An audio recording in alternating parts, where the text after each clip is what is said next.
الله جل جلاله په قرآن عظیم شان کې په سورة انفال 4 نمبر آیات کې د مؤمنانو صفت بیان کړی دی. د سورة انفال 2 نمبر او 3 نمبر او 4 نمبر آیاتو کې الله جل جلاله د مؤمنانو صفت بیان کړی دی، د هغو مؤمنانو چې هغه کامل مؤمنان دي. په بزرگانو او مشایخو کې د یو شیخ او بزرگ سره یو چا پوښتنه وکړل. دغه شیخ او بزرگ چې زموږ د دغه امت یو مشهوره بزرگ دی، د سیدنا حسن بصری رحمت الله تعالی علیه څخه یو چا پوښتنه وکړل چې ابو سعیده آیا ته مؤمن یې؟ نو ده په جواب کې ورته وویل چې وروره ستا د دغه سوال 2 جواب دي. که چیرې ستا په دغه سوال کې مطلب دی چې ته پر الله جل جلاله باندې ایمان لرې، د الله پر رسول صلی الله علیه وسلم باندې ایمان لرې،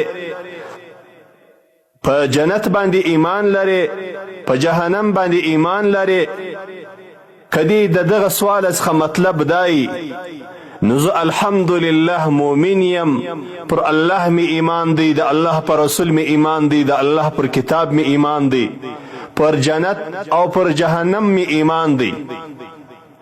او کچیری ستا مقصد د دغه سوال یا ستا د دغه سوال مطلب داوی چې ته داسې مؤمن وي لکه په سورة انفال کې چې الله د مؤمنو کم تعریف کړی دی یا د مؤمن کم صفت کړی دی، نو دا به بیا الله ته معلوموي چې زه هغه رقم مؤمن یم که نه یم. درنو معززو دوستانو، د سیدنا حسن بصری رحمت الله تعالی علیه د دغه خبرې مطلب او خلاصه دا ده چې یو عام مؤمنان دي چې پر الله ایمان لري، د الله پر رسول ایمان لري، په قرآن عظیم شان باندې ایمان لري، د آخرت په ورځ باندې ایمان لري، پر جنت باندې ایمان لري، پر حساب او کتاب باندې ایمان لري، پر دې باندې د زړه له کومې باور او یقین وي. یو دا قسم مؤمنان دي. دویم قسم مؤمنان چې هغه حقیقي او رښتونی مؤمنان دي چې الله جل جلاله د دوی په باره کې فرمایلی دي اولئک هم المؤمنون حقا. دا کسان دا مؤمنان دي رښتینی په حق سره، دا مؤمنان دي. دا قسم مؤمنان دا نو بیا هغه څوک دي چې په دوی کې د دغه آیاتو کې چې د مؤمنانو کم صفت ذکر دی دا په دوی کې موجود وي، بیا نو دغه مؤمنان بلل کېدلی سي. نو مؤمنان په 2 قسمه سوه. دلته چې په قرآن عظیم شان کې الله جل جلاله د مؤمنانو تعریف کړی دی، هغه څه دی؟ الله تبارک وتعالى فرمایلی دی انما المؤمنون الذين اذا ذكر الله وجلت قلوبهم. مؤمنان ایماندار کسان، د ایمان والا هغه کسان دي چې کله د دوی مخ ته د الله ذکر وسی، چې کله دوی ته الله وریاد سی، چې کله دوی د الله نوم واوري نو د دوی زړونه وبیریږي، د الله خوف او بیره، د الله جل جلاله هیبت د په زړه کې راسي. دا یو صفت دی د مؤمن چې د الله د نامو د اورېدلو سره، د الله د نامو د الله د یادېدلو سره د دوی په زړه کې بیره راځي، خوف راځي، هیبت راځي، په دوی کې نور محبت ته الله راځي، په دوی کې نور د الله د دین محبت راځي، دوی نور د الله و دین ته متوجه کیږي. دا اول صفت دی. دویم صفت یې دا دی چې الله جل جلاله بیان کړی دی وَإِذَا تُلِيَتْ عَلَيْهِمْ آيَاتُهُ زَادَتْهُمْ إِيمَانًا. چې کله پر دوی باندې د الله جل جلاله آیاتونه تلاوت سي نو د دوی پر دغه تلاوتو د آیاتو باندې ایمان نور قوي او مضبوطه سي، ایمان یې نور زورور سي، د ایمان قوت یې نور زیات سي او نور د الله پر دین باندې کلک سي. دریم صفت الله جل جلاله د حقیقي مؤمنانو کړی دی هغه دا دی وعلى ربهم یتوکلون، پر رب العالمین باندې توکل وي، په خپل رب باندې توکل ساتي. توکل یې صرف او صرف پر رب العالمین باندې، په ټولو امورو کې، په ټولو کارو کې د دې توکل پر رب العالمین باندې، پر رب العالمین باندې باوري. دا درې صفات سو.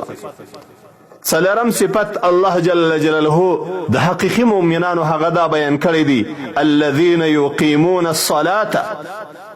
د دریم نمبر آیات هغه کسان چې اقامت ته لمانځه کوي، چې لمونځ ساتي، لمونځ قایموي، لمونځ د ټولو شرایط او ضوابطو سره کوي.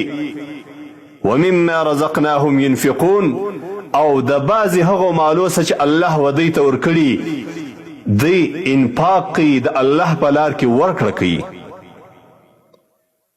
دا یې پنځم صفت دی. اول صفت د الله بیره ده، د الله خوف دی، د دوی زړونه به د الله د نامه د یادېدلو سره بیریږي.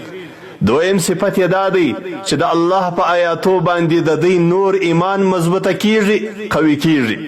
دریم صفت یې دا دی چې پر الله باندې توکل کوي. څلورم صفت یې دا دی چې اقامت ته لمانځه کوي، د لمانځه خصوصي اهتمام کوي.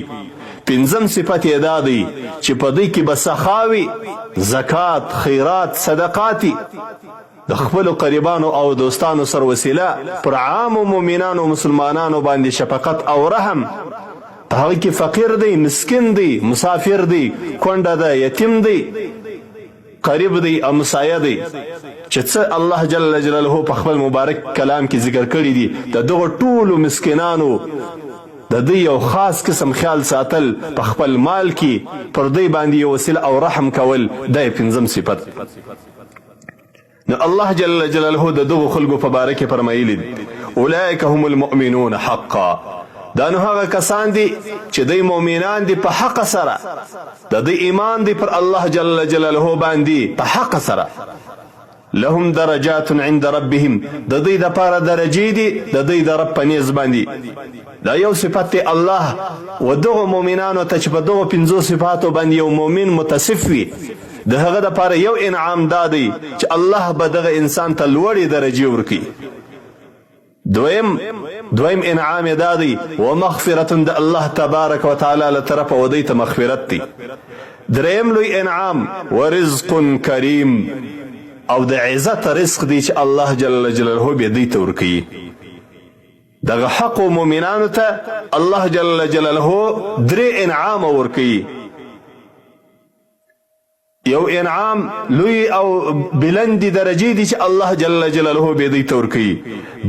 دویم انعام هغه د الله مغفرت دی دوی ته چې الله به د دوی د ګناهو معافي کوي. دریم لوی انعام هغه دا دی چې د عزت رزق دی چې الله جل جلاله به دوی ته ورکوي.